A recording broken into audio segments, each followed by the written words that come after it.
آگے بڑھتے ہوئے آپ کو بتائیں کہ وزیراعظم شہباز شریف نے نئی نہروں کی تعمیر پر کام رکوا دیا ہے۔ وزیراعظم نے کہا ہے کہ جب تک مشترکہ مفادات کونسل میں باہمی رضامندی سے فیصلہ نہیں ہوتا تب تک کوئی نئی نہر نہیں بنے گی۔ مشترکہ مفادات کونسل کا اجلاس 2 مئی کو ہوگا۔ صوبوں سے اتفاق رائے کے بغیر کوئی فیصلہ نہیں کیا جائے گا۔ ملکی مفاد میں نیک نیتی کے ساتھ بات چیت کی۔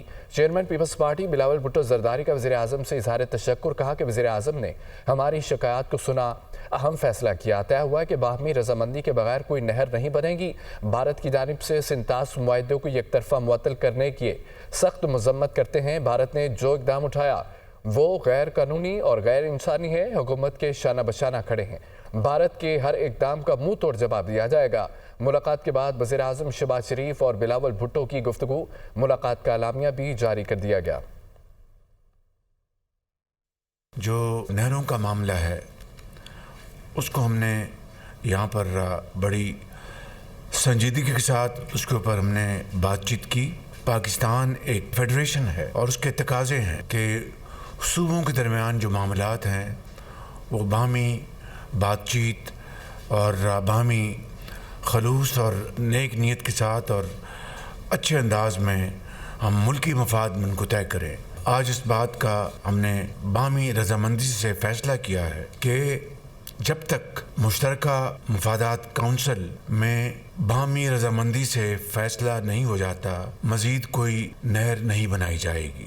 وفاقی حکومت نے یہ فیصلہ کیا ہے کہ نہروں کے معاملے پر مزید پیش رفت صوبوں کے درمیان اتفاق رائے کے بغیر نہیں ہوگی۔ مشترکہ مفادات کونسل کی میٹنگ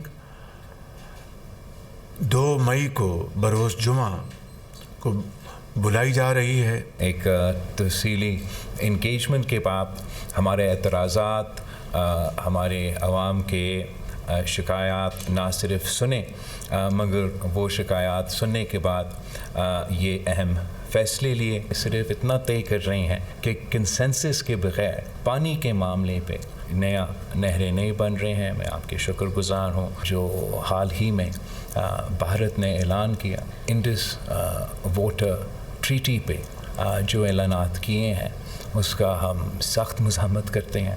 یہ نہ صرف غیر قانونی ہے مگر دس از اگینسٹ ہیومینٹی، اور انشاءاللہ تعالی ہم آپ کے ساتھ شانہ بشانہ کھڑے ہوں گے۔